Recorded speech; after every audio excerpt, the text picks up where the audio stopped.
10 years ago, my twin sister Lila went missing.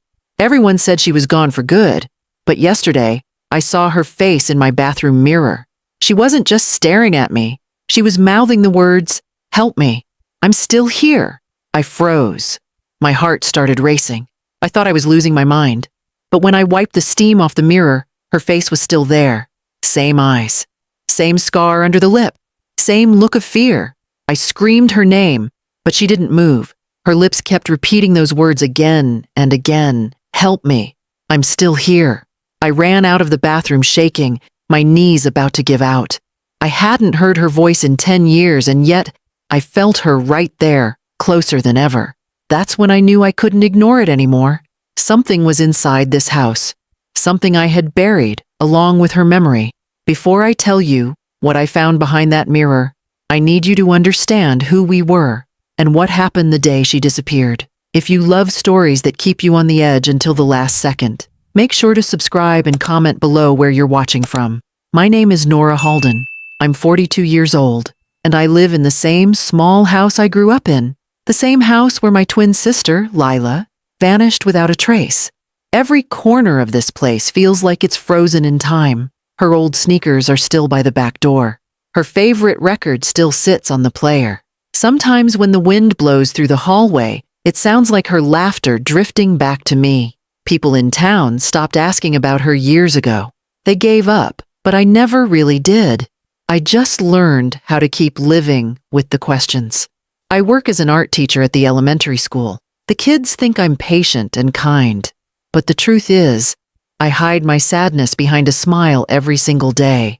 When the classroom empties out, I stare at the blank canvases and wonder what Lila would have painted if she were still here. Most evenings, I take care of my mother, Evelyn. She's getting older, her memory slipping more each day. Some nights, she talks to herself, whispering like she's in conversation with someone. One night, as I was helping her to bed, she looked at me and said softly, "She's here, Nora. She never left." I tried to smile and brush it off. "Mom, please, Lila's gone. We have to stop pretending."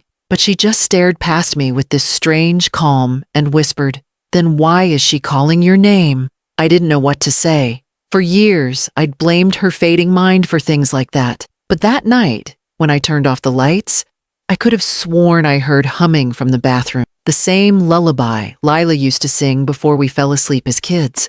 I told myself it was the wind, or the pipes, or maybe I was just tired. But deep down, I knew something was wrong. Something was waiting to be found. It started the next night, just after a thunderstorm rolled over the valley. The rain was pouring hard enough to shake. The windows in the old house creaked like it was breathing with the wind. I had just finished putting my mother to bed when I walked into the bathroom to wash my face. The mirror was fogged from the heat of the shower, and I remember thinking how quiet everything had suddenly become. The kind of quiet that makes you feel like someone's standing right behind you. I wiped my hand across the glass, and for a split second, I saw my own reflection. Then I saw her. Lila's face appeared beside mine, clear as daylight. Her skin looked pale, her eyes wide and glassy, and her lips were moving, slowly, silently, but I could read the words. "Help me. I'm still here." My breath caught in my throat. I stumbled back and hit the edge of the sink so hard it left a bruise. The light above the mirror flickered twice, and when I looked again, she was gone. It was just me, my reflection, my shaking hands. I tried to convince myself it was exhaustion. I hadn't been sleeping well, and the stress of caring for my mother was wearing me thin. But then I heard it, the softest sound, like fingernails scraping against glass. It was coming from inside the mirror. I ran out of the bathroom and slammed the door, my heart pounding so hard I thought I might faint. That night, I barely slept. I sat on the couch with the lights on, watching the hallway. The sound of the rain slowly faded, but my mind wouldn't rest.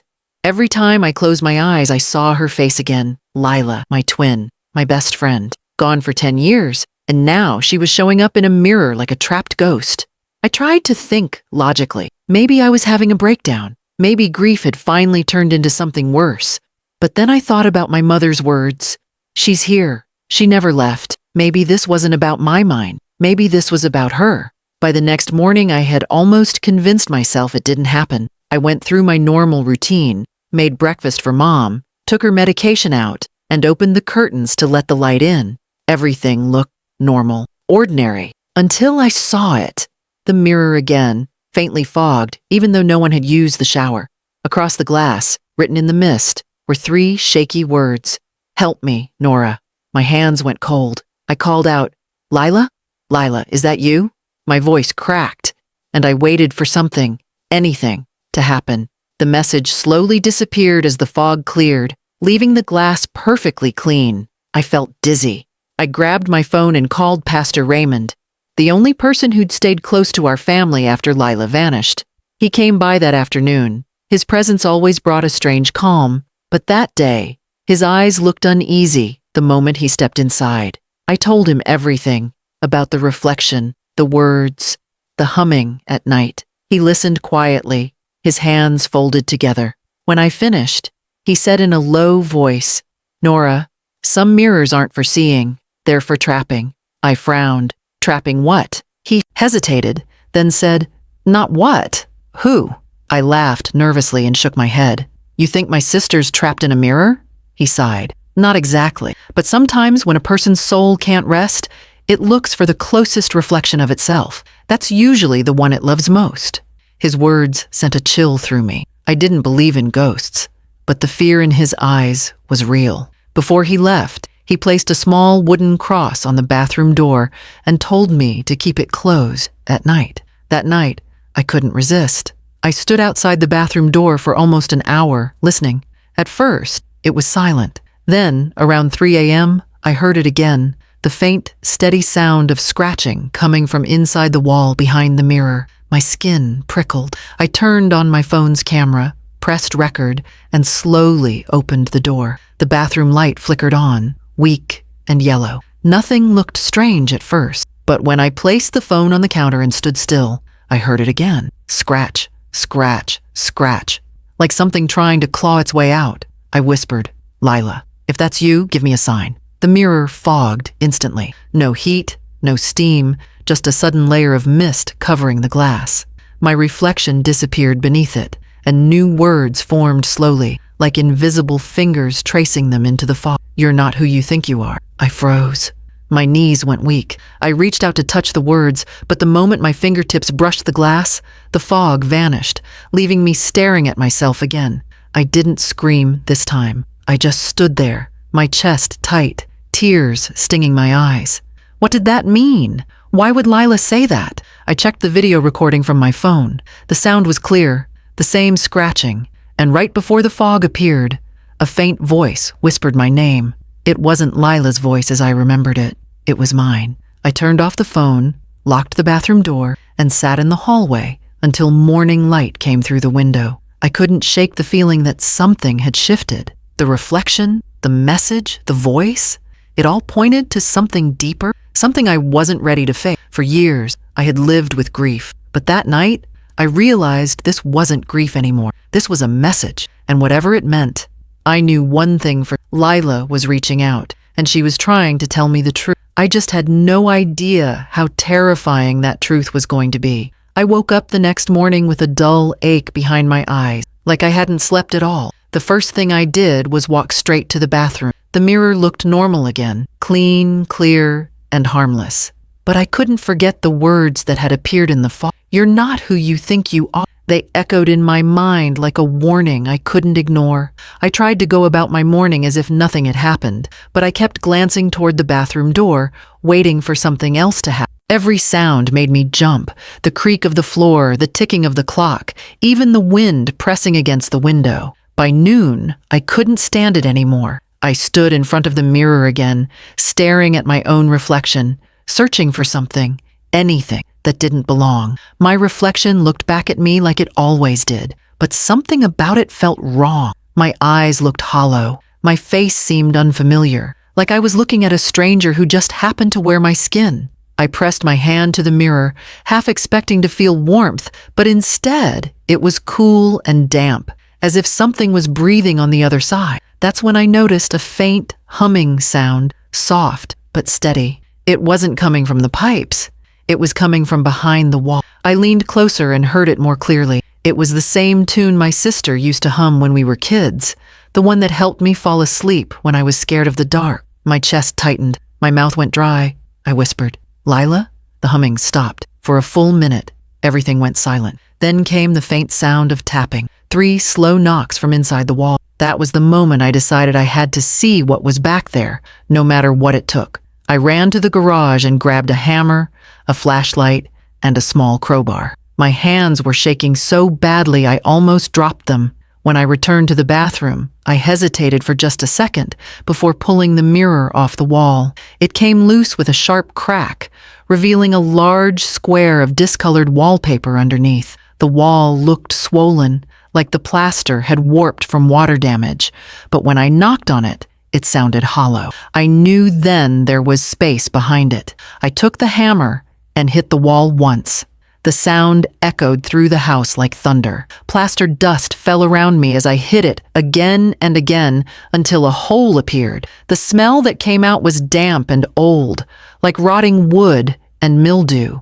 I kept tearing until I could see inside. My flashlight beam caught something glinting. Glass.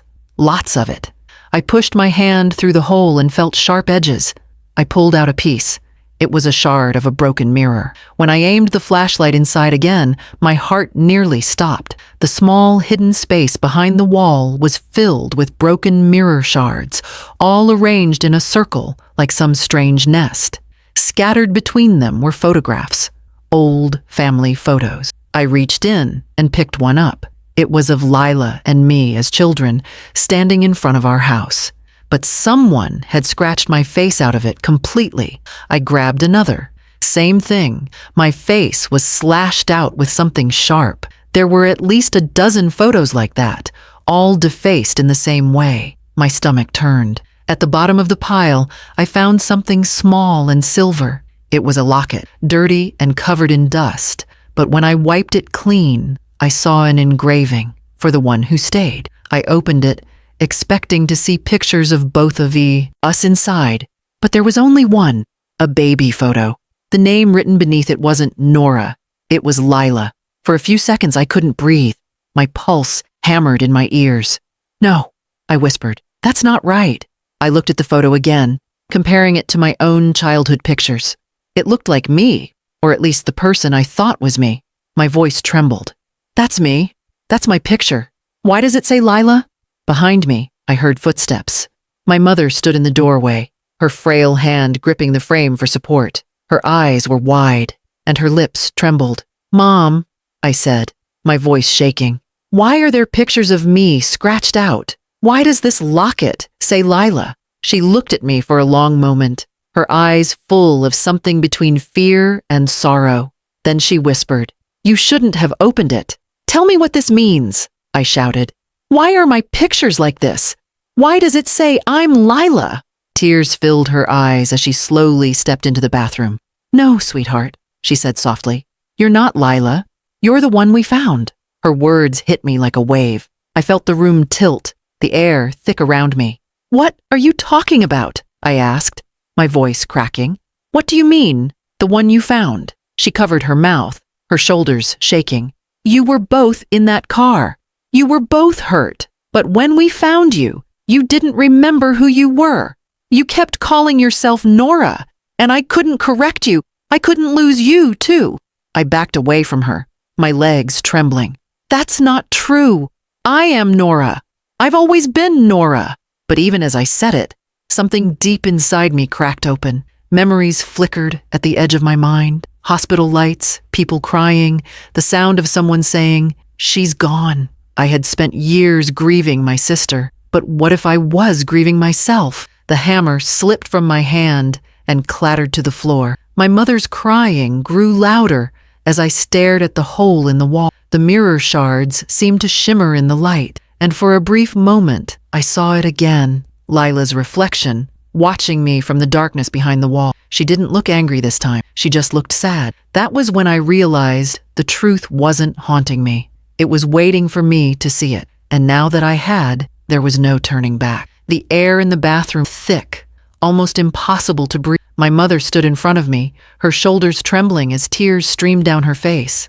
I could see in her eyes that she wasn't confused or delusional this time. She was remembering everything, and she knew exactly what she had done. The truth was about to break through years of silence, and part of me didn't want to hear it. But I couldn't walk away now. Not after what I had seen behind the wall. Not after seeing my sister's reflection begging for help. "Mom," I said quietly, trying to steady my voice. "You need to tell me what really happened that night. No lies. No stories. Please." She looked down, her hands twisting the edge of her sweater like she was trying to hold herself together. "It was raining that night," she whispered. "You girls had been fighting again. You wanted to move away, and Lila wanted to stay. I told you both to stop shouting and go pick up your father from the diner after his shift, but only one of you came back." Her voice broke. She took a shaky breath before continuing. "There was an accident on the old highway. The car slid off the road into the trees. Your father didn't make it. When the police called me, they said only one of my daughters survived, but they weren't sure which one. You were covered in cuts, your head bleeding, and when they asked your name, you kept saying, 'I'm Nora. I'm Nora.'" My knees felt weak. I grabbed the edge of the counter to keep from falling. "But that's me," I whispered. "I'm Nora. That's who I am." She nodded slowly, sobbing now. "That's what I let myself believe. But you weren't. The doctor said you had severe memory damage. You didn't recognize anyone. When I saw you in that hospital bed calling yourself Nora, I couldn't bring myself to correct you. I told everyone that the other twin was gone. I buried the real Nora and let you live her life." The world spun around me. My heart pounded so hard it hurt. "That's not true," I said, shaking my head. "That's not true. I remember things. Our childhood, the lake, Dad teaching us to ride bikes. I remember all of it." She took a trembling step closer. "You remember her memories, Lila. You remember what she told you, what you shared. You remember what I made you believe because I couldn't bear to lose both of you." Her words hit me like a storm. My breath came in short, shallow gasps. I could feel my hands shaking uncontrollably. If what she was saying was true, then everything, my name, my memories, my grief, wasn't real. I hadn't lost my sister. I was the sister who was lost. I stumbled backward, bumping into the sink. My reflection stared back at me from the mirror still leaning against the wall. For the first time, I noticed the smallest detail, the scar above my eyebrow. Lila had that scar, not me. She got it when we were 10 after falling off her bike. I remember helping her clean it, or at least I thought I did. My voice broke as I said, "No, no, I can't be her. I can't be Lila." Mom's crying grew louder. "You were so broken when we found you. You'd wake up at night screaming her name, calling for Nora, begging for her to come back. The doctor said it was survivor's guilt. They said you needed to rebuild your identity, but you kept saying, 'I'm Nora,' and I let you. I told you that you were right. I told you Lila was gone so you'd stop hurting." Tears blurred my vision. "You lied to me my entire life," I said. My voice shook with anger and heartbreak all at once. "You let me believe I was someone else. You let me grieve my own death." "I know," she whispered. "I thought I was protecting you. I thought if I let you be Nora, you could start over. You could have a life." For a long moment, neither of us moved. I stared into the mirror again. My reflection didn't feel like mine anymore. It felt like it belonged to a stranger, a woman who had been pretending to be someone she loved because the truth was too painful to face. Then something caught my attention. Behind my reflection, in the corner of the mirror, a faint movement. I blinked hard, but it was still there. A shadow, then a face. Lila's face. Her eyes were sad, but calm now. She mouthed the words again, slowly and clearly. "Now you know." I gasped and stepped closer. My mother turned toward me, confused. "What is it?" she asked. "She's here," I whispered. "Lila's here." The lights flickered. The air grew colder. My mother reached for me, but I stepped closer to the mirror, pressing my hand to the glass. For a moment I felt warmth, like another hand pressed against mine from the other side. Then the humming began again, low and gentle, the same lullaby from our childhood. It filled the room like a goodbye. My mother fell to her knees, sobbing. "I'm sorry," she cried out. "I'm so sorry for everything." The mirror shimmered, the reflection rippling like water. And then, just as suddenly as it began, everything went still. Lila's face faded, leaving only my own reflection staring back. I sank to the floor beside my mother. My body felt hollow, my mind spinning between grief and clarity. The truth was heavy but undeniable. I was Lila Halden, the twin who had been missing all along, the one who had survived the crash, the one who had lived 10 years believing she was her sister. I looked up at the broken wall, the shards of mirrors, the photographs, and the locket that had started it all. It all made sense now. The messages, the reflection, the words. Lila hadn't been trying to escape. She had been trying to wake me up. My mother reached for my hand, her voice trembling. "You're still my daughter," she said softly. "No matter what name you use." I didn't answer. I just looked at the mirror again, half expecting to see her face one last time. But there was nothing. Only me, Lila, finally seeing the truth. And in that painful silence, I realized that sometimes the scariest thing in the world isn't a ghost in the mirror. It's facing the person you really are. The morning after everything happened, the house felt painfully quiet. The storm had passed, but the air still carried the smell of rain and broken plaster. I sat on the cold bathroom floor for hours, staring at the hole in the wall. Sunlight crept through the cracked blinds, lighting up the dust in the air like drifting snow. My mother was asleep in her room, worn out from the nights. Confessions.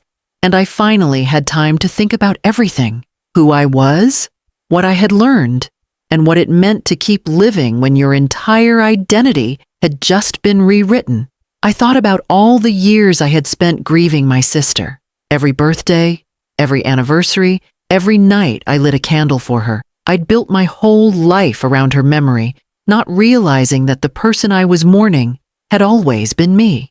That realization broke something inside me, but in a strange way, it also healed another part. For so long, I'd been living like half a person, haunted by loss, guilt, and confusion. Now I understood why. I'd been trying to fill a hole that didn't belong to anyone else. It belonged to me. Later that day, the police came after a neighbor reported the noise from me breaking through the wall. I didn't tell them everything.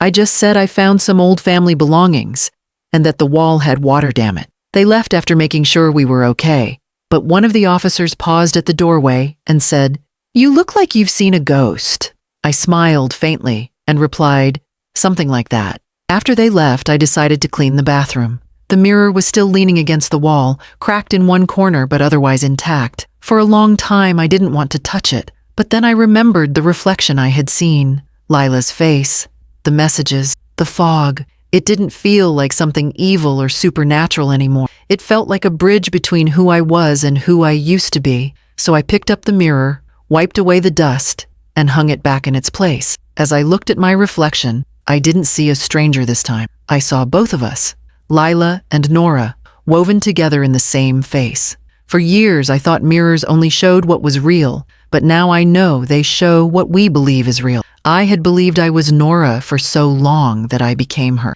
and in a way, that version of me helped keep both of us alive. In the following weeks, I started putting the house back together. I repaired the wall and boxed up the broken glass and old photographs. I placed the locket on the mantle, right beside a framed picture of us as kids. I didn't try to scratch out any faces this time. I wanted to remember everything, the love, the loss, the confusion, because it was all part of who I am. Mom's health declined after that night. The doctors said it was stress and exhaustion, but I think it was guilt that finally wore her down. When I visited her at the care home, she didn't talk much anymore. Some days she didn't even know who I was, but on her good days she'd smile faintly and say, "Lila, you look so much like your sister." I used to correct her, but now I just squeeze her hand and answer, "I know, Mom." Sometimes, late at night when the house gets too quiet, I still hear the faint sound of humming. It doesn't scare me anymore. It's peaceful, almost comforting, like a reminder that my sister isn't gone. She's a part of me now, stitched into every thought, every breath, every reflection. I've stopped trying to separate us. Instead, I've started learning how to live with both truths at once. I went back to work at the school, and for the first time in years, I began painting again. I painted faces, two faces side by side, but with eyes that seemed to look in opposite directions. I hung one of them in my classroom, and when my students asked who it was, I just said, "Someone I used to know?"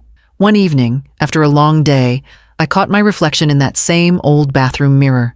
My hair was messy, my eyes tired, but I smiled anyway. And then, for just a second, I saw it again. A faint shimmer, a flicker of movement beside me. It wasn't frightening. It was gentle. A familiar face smiling softly, like a goodbye that didn't need words. I whispered, "Thank you," and the reflection faded back into mine. That night, as I sat on the porch watching the rain start again, I thought about how strange life is. We spend so much time running from the parts of ourselves we don't understand, when maybe those parts are just trying to bring us home. I used to think I was haunted by my sister's ghost, but now I realize I was haunted by my own truth, waiting for the courage to face it. Now, when I look in the mirror, I don't see the woman who lost her twin. I see the woman who found herself. I see someone who survived, even when she didn't know who she was supposed to be. And maybe that's what life is. A reflection that keeps changing until you're finally brave enough to look at it and say, "This is me." I still live in the same house, but it doesn't feel cursed anymore. It feels quiet, peaceful, and honest. I leave the bathroom light on at night, just in case she ever wants to visit again. Not as a ghost, not as a reflection, but as a memory that will always belong here. And sometimes, when I wake up before dawn and walk past that mirror, I swear I see two figures standing side by side in the glass, both smiling, both at peace. One lost, one found, but both finally home. If this story made your heart race or gave you chills, make sure to subscribe to the channel and comment where you're watching from. I love hearing your thoughts and stories too.